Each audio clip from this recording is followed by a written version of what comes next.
All right, welcome to our presentation. Our gauge is a strain gauge, and we are using our system to measure the stabbing force of good old Mike Myers on some poor, unsuspecting chicken breast. Meet our crew. Joseph Myron was the lab view and math coordinator. Jake Overbaugh was the build technician. Jacob Corser was the note keeper and researcher. And Sean, whatever his last name is, was the adhesive expert and tool specialist. For our project overview, our main objective was to replicate the original Michael Myers stabbing and to calculate the stabbing force using a strain gauge. We wanted to create a repeatable method of measurement, which we did by taking numerous measurements of different spring forces. We calibrated our gauge and we converted our received data into a stabbing force measurement. The importance behind our project was to enhance safety testing for protective vests for the kids on Halloween night and to enhance safety for children for Halloween by addressing real world threats. The relevance behind our project was there's applications in forensic science, as well as some material testing and public safety. Our sensor build, the total cost was around $30, including the aluminum flat bar, the spring-loaded hinge, and the chicken breast that we bought. The aluminum arm design was made out of aluminum 6063 T5, and our sensor placement was as close to the spring hinge as possible to replicate the elbow of an arm. As you can see, the signal flows from the strain gauge, which changes in resistance as the aluminum arm deforms. Then through the Wheatstone bridge, which uses the resistance changes and reads them in changes in voltage. These voltages then are amplified and read through the DAC to display voltage versus time in LabVIEW. This data we then export in Excel to do the math. The math goes as follows. From voltage, we use the base current to find the changes in resistance. We then use the gauge factor to find strain, and then using strain and the modulus of elasticity, we can find stress. Using a combination of bending stress and moment of inertia, we can find our impact force. We did face some challenges in both filtering the data and getting accurate results. This comes from the fact that we're looking more for these max values and the max impact force than we are trying to find any frequencies. We calibrated using known masses applied using upscale loading. We captured each voltage as we increased the mass to find our strain gauge calibration as it's seen in the top right. The equipment used was we detached our beam from our design and we clamped it to the edge of the workbench as we did in lab. This replicates the same impact strain that the arm would go through in our setup.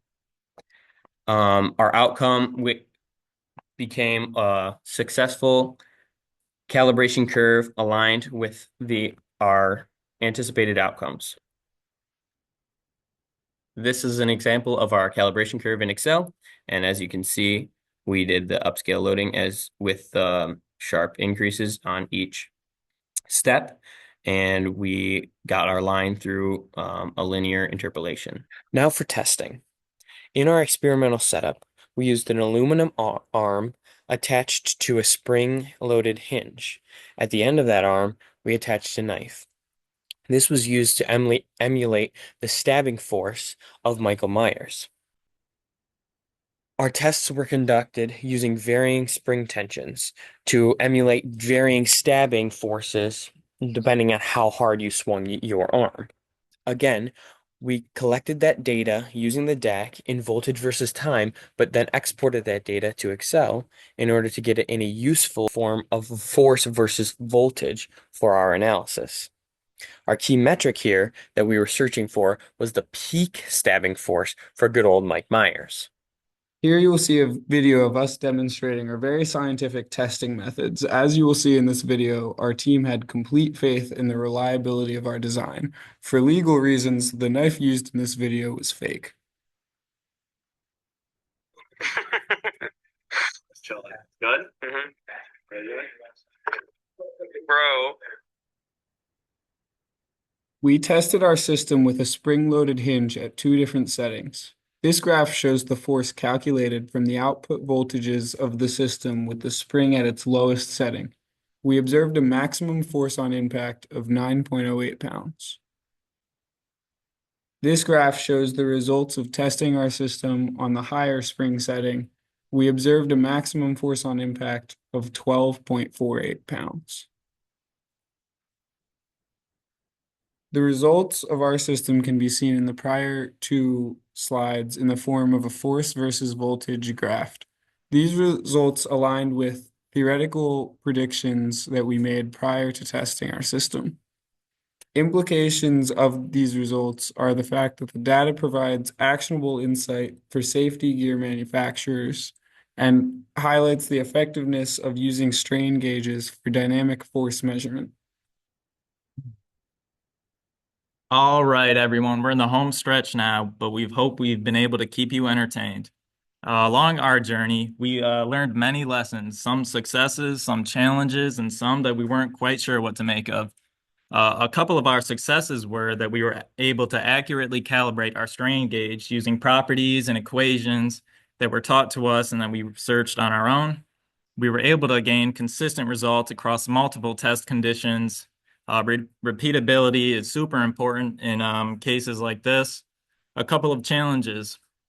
On our initial journey, the signal path required error investigation. We just couldn't get it to work straight up. And for the longest time, we were banging our heads until we finally figured it out. Along with the consistent results became difficulty in consistent knife mounting. I don't know if you saw from our video earlier, but we weren't exactly 100% confident in our design, but hey, you make it work. That's what you do. And a couple of our learnings.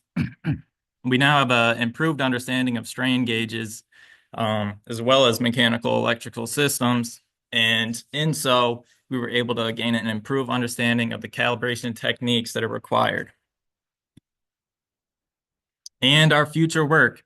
Like I just mentioned in the previous slide, if we were to go back and do it again, we would definitely change the knife mounting system for better repeatability. Towards the end of the project, it was getting a little loose and we were getting a little nervous. We would also investigate using a different strain gauge for an enhanced accuracy. As I'll get on to a little bit later, these things aren't amazingly precise, but they make do. And then obviously we could minimize any source of error. That's ideal in almost any measurement situation. And then expand our application to other impact scenarios. For example, blunt force and projectile. Obviously, we haven't looked into that, but we think it'd be super interesting to investigate. And for our possible sources of error, like I mentioned, I'm sure you guys all remember the strain gauge placement in class. That was quite a woozy, and we had to do it twice. But just the slightest mistouch and a couple degrees in misalignment can cause an incorrect value because the strain gauge works on an axial basis. Along with that was our gauge factor. On our slip that came with the strain gauge, it was labeled 2.055, but it was also given a tolerance of plus or minus 5%. There's no way or real reason for us to dive into this and try to become super more precise. It's kind of just how different parts can have tolerances. And the precision. Due to our swinging action, we weren't able to calibrate using the forces that we would expect from our final product. All right, and conclusion. Over the course of this project, we were able to demonstrate understanding of strain gauge measurement and calibration, even though it took a while. We were able to successfully replicate the stabbing motion of the original Michael Myers. We even measured his forearm length to make sure that we had the correct Michael Myers. And we were able to convert our recorded data into its intended usage. And our shortcomings. The original intention of our project included research on finding the most effective stabbing force, that is. However, there wasn't enough time for us to really complete this. And due to early research and lack of comprehension, we had a difficult time understanding the calibration and conversion to desired units due to our own inefficient preparation. And last but not least, we shared a little video with you. We hope you enjoyed as much as we did. Yeah, you want to put that down. Probably wants documentation.